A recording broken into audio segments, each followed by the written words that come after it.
Hey everyone, my name is Sandeep and I'm back with another video. So in my last video, I covered concepts such as functions, if-else, and I even mentioned a ternary operator, which essentially does the if-else, which requires 5 lines in essentially one-liner, right? So I have covered all these concepts and I have even mentioned that functions are the foundation block of JavaScript. So that means if you're building any application, no matter how small it is, you are most probably you will be using the concepts of functions and the conditional statements, that is if else, and then we even discuss the use of if else ladder. So if we have more than one conditions to check, then we might make use of the if else if ladder. So right over here, I took a example wherein a user can either be a vegan, or he could be a vegetarian, or he could be both. So if he's a vegan, I'll just this line of code will be executed, that is user is vegan. Or else if he's not vegan, if he's a vegetarian, then this line will get logged in the console. Else I'm good with both will get logged in the console. Now prior to this video, I found an image on the internet that might help you understand data types in JavaScript in much detail. So as I covered in the previous videos, there are basically two types of data types in JavaScript. The first are the primitive data types and second are the composite or the non-primitive data types. Now under primitive data types, I have covered pretty much everything. So all you need to know is mainly there are numbers, strings and boolean that are primitive types. Now I have covered even null and undefined. These also fall under primitive types, but as you can see over here, they are also known as trivial or other data types.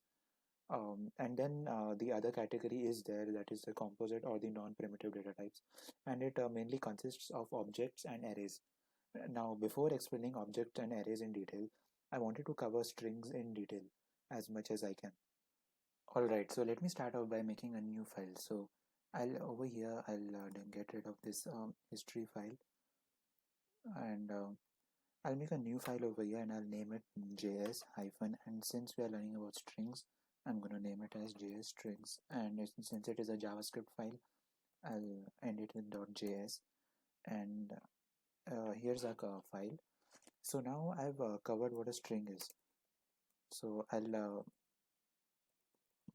make a string first and I'll keep it as my name. So I'll say where name is equal to Sandeep, and so a string is nothing but a sequence of characters. So a string is always enclosed within inverted commas. Okay, and now a string has namely two features. One, it has a property, and second, it is a method. So when I say property, a property is a piece of information of a string. So let's say for example here I have a string name which is equal to Sandeep. So one property is its length. So when I say so whenever I want to check a property, I will place a dot operator after the variable name. So over here my variable name is name itself. So I'm literally gonna type out name. So name dot length.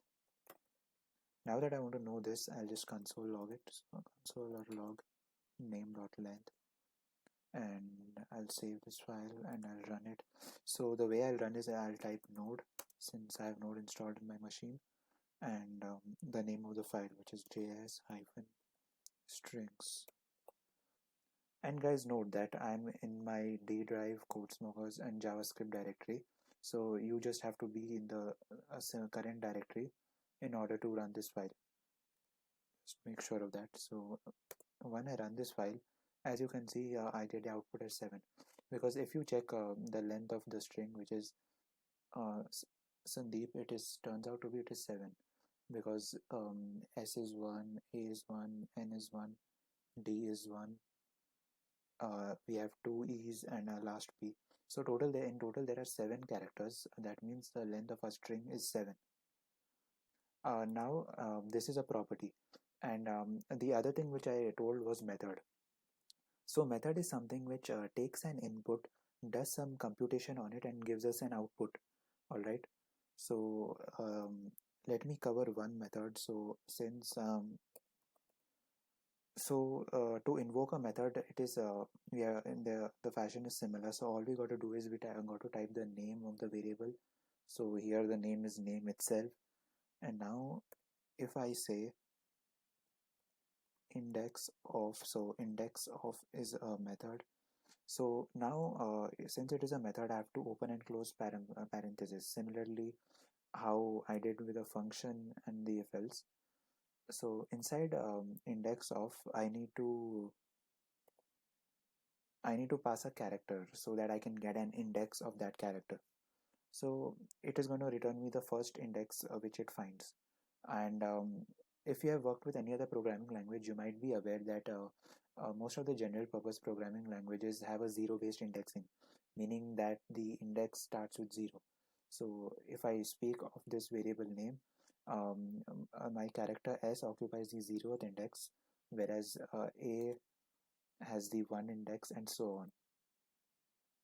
So if I say name dot index of, and let's say if I give a, and since I want to check it out, I'll console log it and I'll get rid of the line number 2, and I'm gonna do console dot log,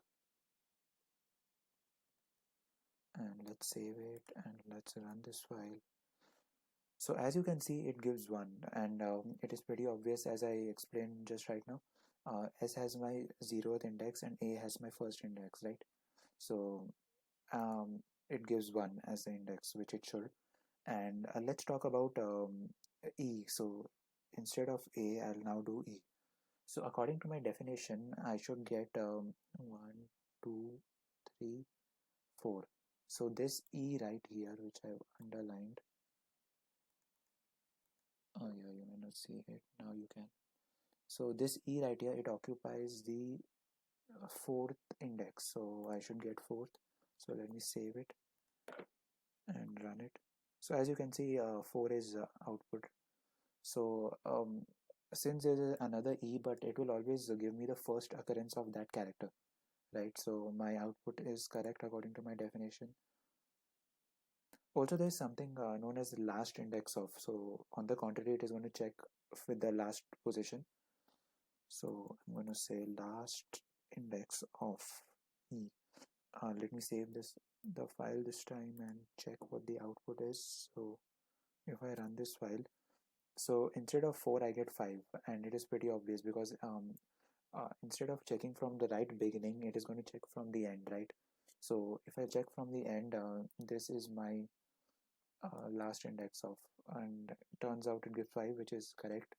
All right, so notice one thing over here. I'm giving the input of to this method as a character, and I'm getting the output as the index. What if I want to do the opposite? So what if I want to give my input to a method as a index, and I want to get the output as a character, right?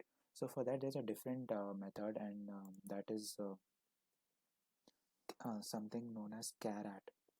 So it is going to give me the character at that particular index. So it inputs an index. So in this case, let me give it a try. So as we know, at index 4 we have E. So if I give it 4 and if I save it, I'm supposed to get E as my output, and let's run this file and check. So I got an E, which was as expected. And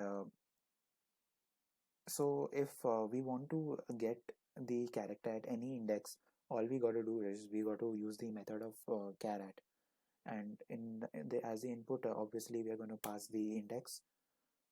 Also another method which I would like to cover is substring. So let me type substring. Yeah, there I go. So substring, as the name suggests, it is going to slice a string from a specified index to another specified index, which are going to be passed as my parameter. And when I say parameter, meaning inside this parenthesis, and it is going to give me the characters in between them.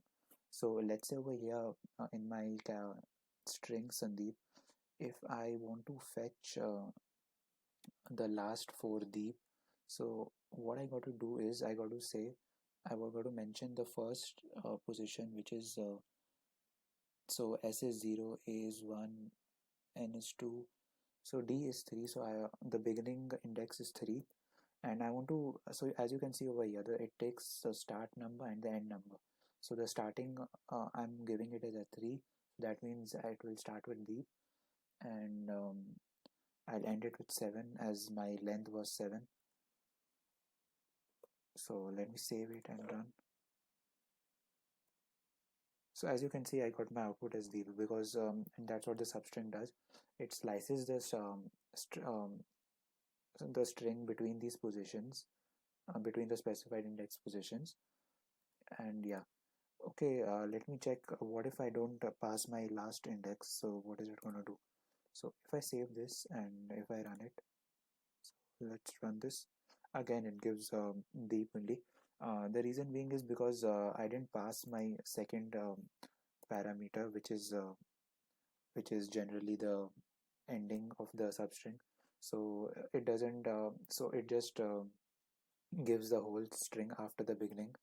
So after 3, whatever it is, if it would have been, let's say let's say something, it would have given that as well. So if I save it and if I run it, yeah, as you can see, it has given me this random text. So I'll just get rid of it quickly. So okay, the last method which I want to cover is replace. So this is going to be quite helpful. So there is replace, and over here I need to pass a character. So whatever character I enter or I pass it as a parameter, it's going to replace it with my second parameter. So in my first parameter, I have to pass the character which is to be replaced. So over here, let's say if I want to replace this p over here, right here. So I'll pass p over here, and instead of that, what would I want is, let's say I'll make it e.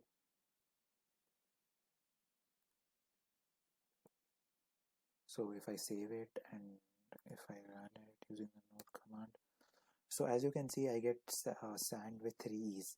And why is that? Because what this replace does essentially is it will take the first parameter, which is the character to be replaced, and since I've passed p as character to be replaced, it is going to replace p to my second parameter, which is I've passed as the character e, right? So instead of p, it is going to make it e, which pretty much it has done. So this is gonna be helpful, guys. Alright guys, now what would I like to cover is something known as comparators. So let's switch our file. So since comparators comes under the basics, I'll switch to JS basics, and right here we'll talk about something known as comparators. So as the name suggests, you might have guessed, so we are basically going to get to compare two values. So how are we able to do that in JavaScript? So there's a double equal to sign, which is known as lose equality, then there's not equal to. So first let me list them out, then we can cover them one by one.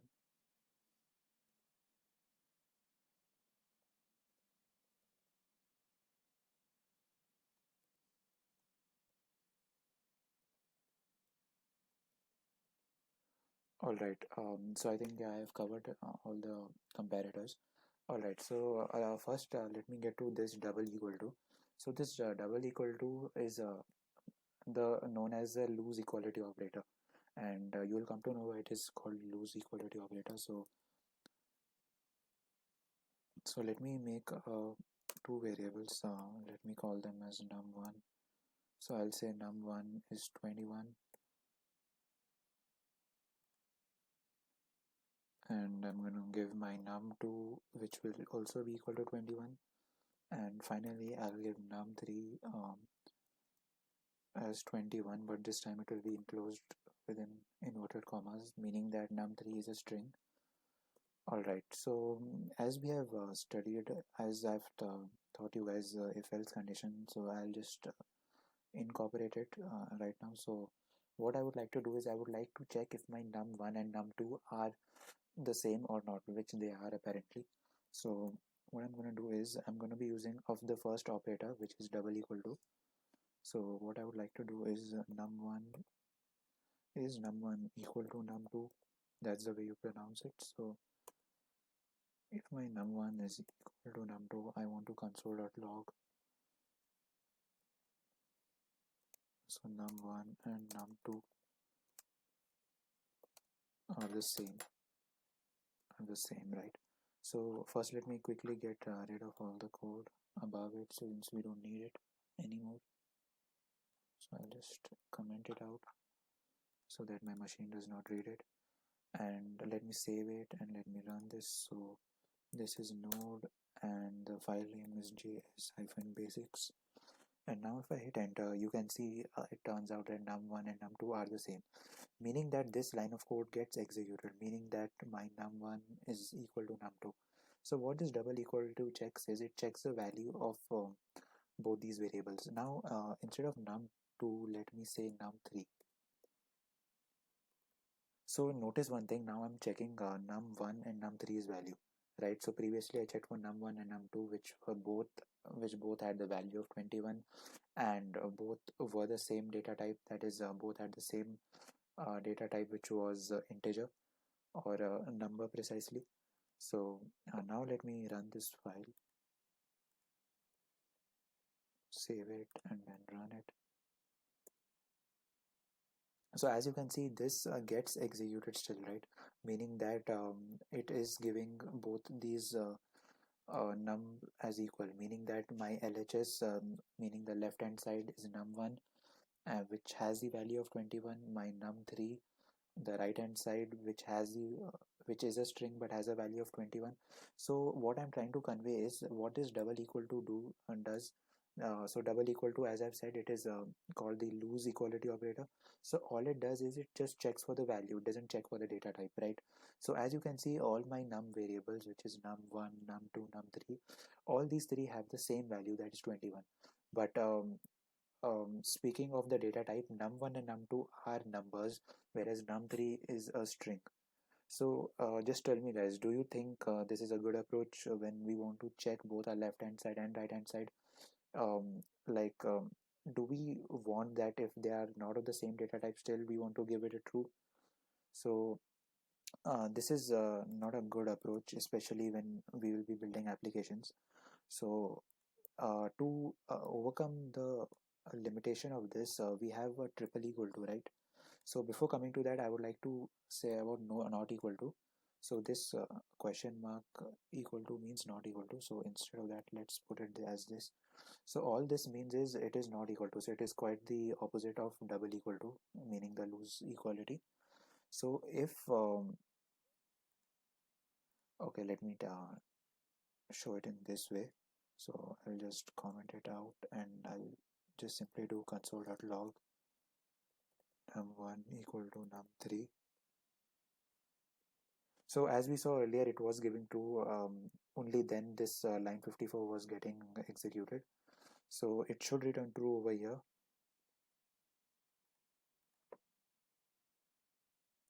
Alright, so all I'm trying to say is that num1, since both the values are same, we are getting true. Now, on the contrary, if we want to check if they are not equal to, so we do it this way, which is an exclamation mark and equal to. So let's just save this file and this time run.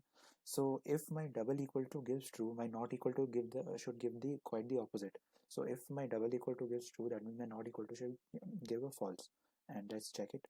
So as you can see, my output is false.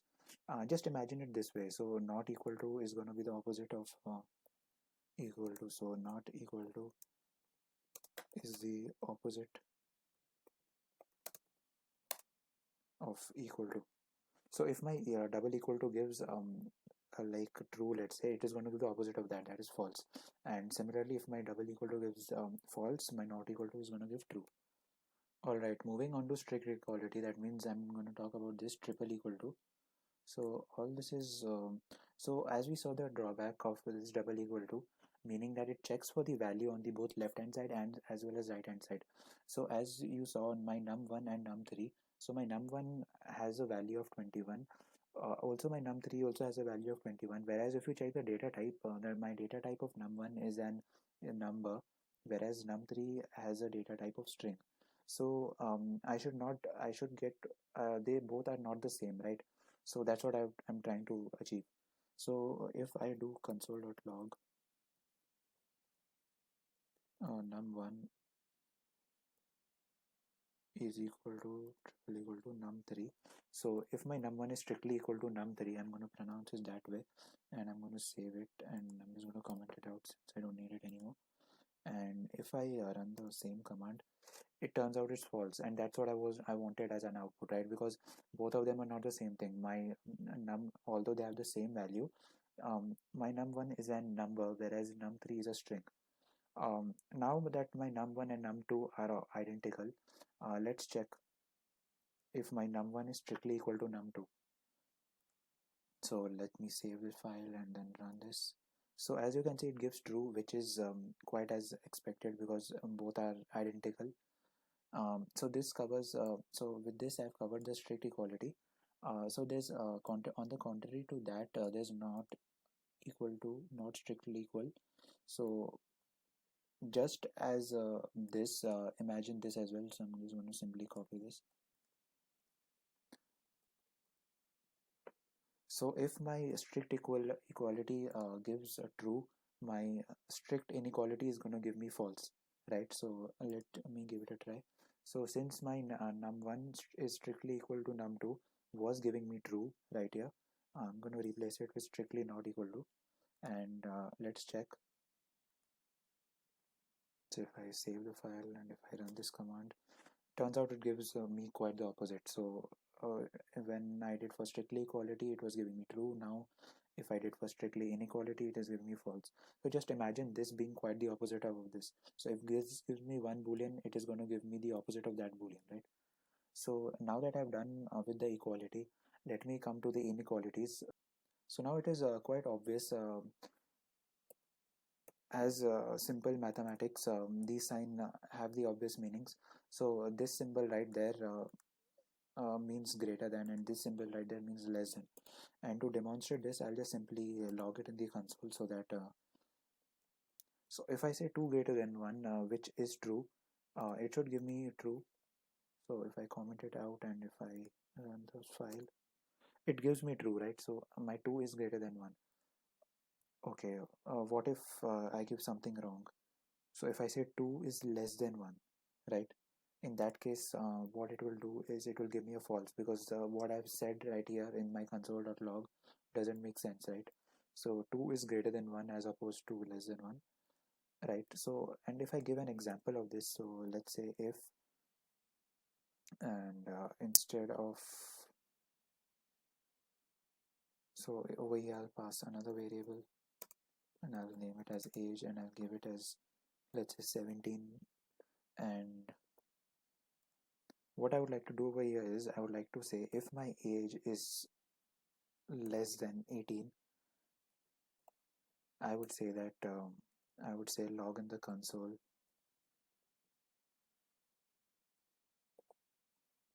you are, I would say you are just too young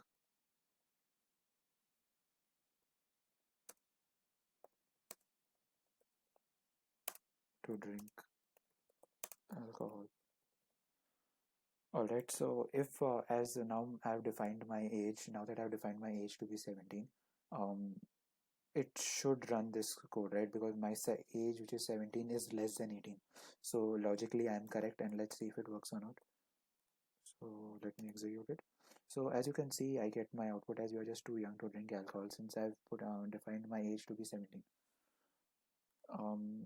For less, similarly, you can just do work an example yourself for greater than, and less than equal to is the same thing. So if my if I pass over here as 18, so it will not only it will check for less than, it will also check for then equality, right?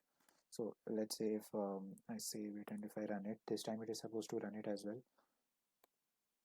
Yeah. So similarly, you can just imagine of greater than equal to as well. So these are equality with a comparison. So okay, so now that I've covered all the comparators, let's move to the next topic.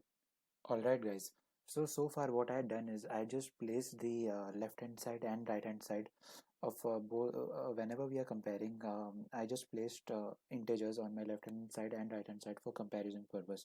Now let's just see what happens if we place a string instead of a number, and like let's just try. So what happens if I compare a number and a string, let's say. So let me directly comment it out so that it doesn't interfere in our output. Uh, so let me compare, let's say 21 with an alphabet. So let's say if I say A, for example, right? So let's just save this file and let me run it. So as you can see, it gives false over here. So you might be confused, like what is the logic behind this giving it false? So what happens is whenever you compare a number with a string, what happens is that it converts the number to the string itself, right? So now just think of it that way. Now that A will always be greater than any other alphabet, right? So now 21 gets converted to some alphabet. Now A will always be greater than that alphabet. So this condition turns out to be false. So that is what happens when you compare a string with an integer. Alright guys, coming to the last topic, which is logical operators.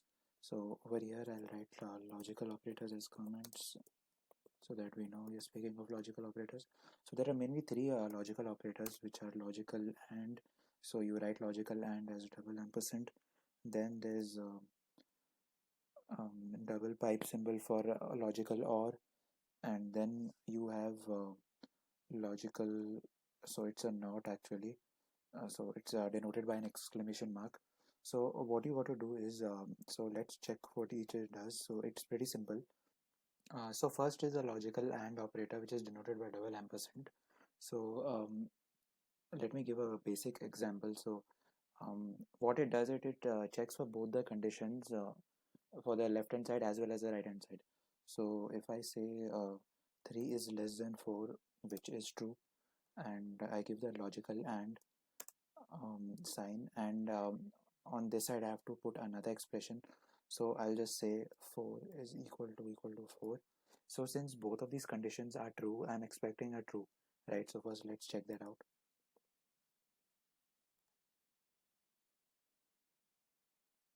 So as you can see, it gives me a true. So just understand it this way.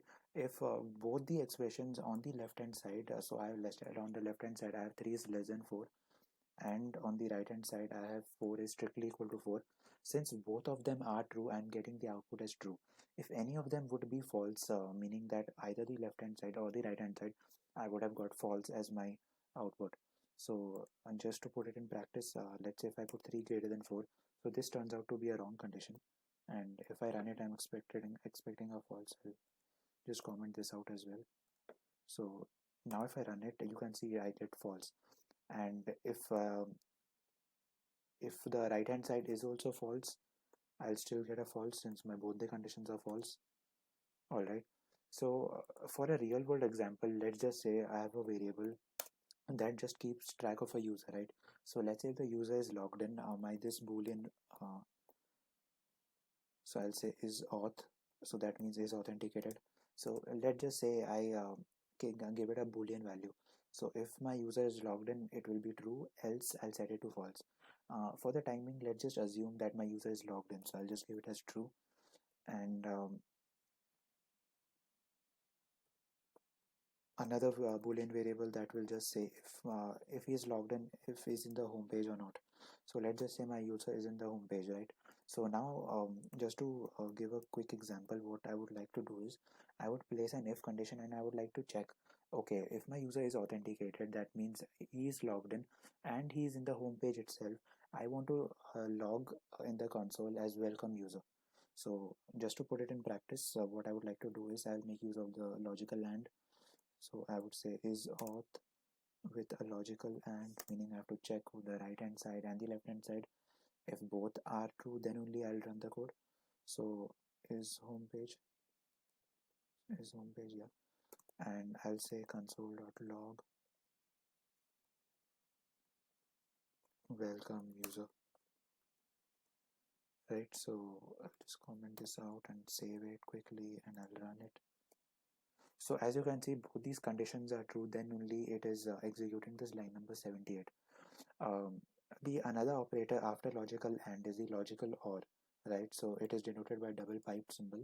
So let me just check this. So what this logical OR symbol does it? So if it checks if either of the left hand side or the right hand side is true. If either of them are true or both of them are true, it is going to simply give true. Else, if both of them are false, then only it is going to give me false as output. Right now, both are true, so as expected, um, it is going to give me welcome user, right?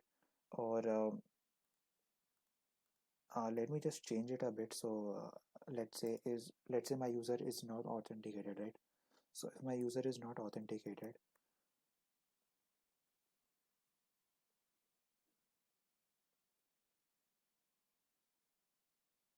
or I'll just set it as true only. So um, yeah. So now let's say if either of them is true, that means either the user is logged in, or let's say if my user is in my home page, what I would like to show is welcome guest as my message.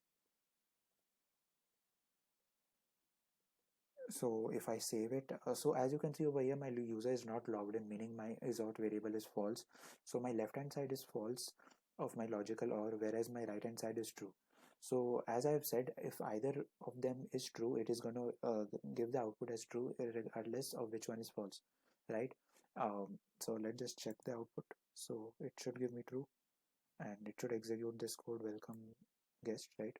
Okay, so what if I set it as false as well, right? So if I set this as false as well, this whole condition will turn out to be false and no code will get executed, right? So let's just check it. So as you can see, we don't have any output because both the left hand side as well as the right hand side turned out to be false, right? So that's the logical OR, and we'll be using logical OR when we want either of the condition to be true, right? So if either the left hand side or the right hand side is true, we would like to use the logical OR. Whereas if we want both the left hand side as well as the right hand side, we want both of them to be equal, or we rather, sorry, my bad, we want both of them to be true, then we'll be going with the logical AND. So coming to the third logical operator, and the last one is the NOT. So this not is simply just imagine this way. So um, if I just console log, so I'll just comment this out since we don't need it anymore. So as you can see, if I just simply console log is auth, since I've set it to false, I'm expecting uh, in the console to be logged as false only. So if I run this, as you can see, false. Now what this logical not will do, or the exclamation mark will do, it will just change it to quite the opposite. So now it is false. If I place an exclamation mark, and if I save it and if I run it, instead of false it will give me true. So it will just on the contrary change the opposite of the existing boolean value, right? So these are the three logical operators, guys. If you have come so far and if you enjoyed the video, please make sure to give it a like button, and if you haven't subscribed to the channel, please subscribe it already. Thanks for watching the video so far, guys. See you in the next video. Till then, bye.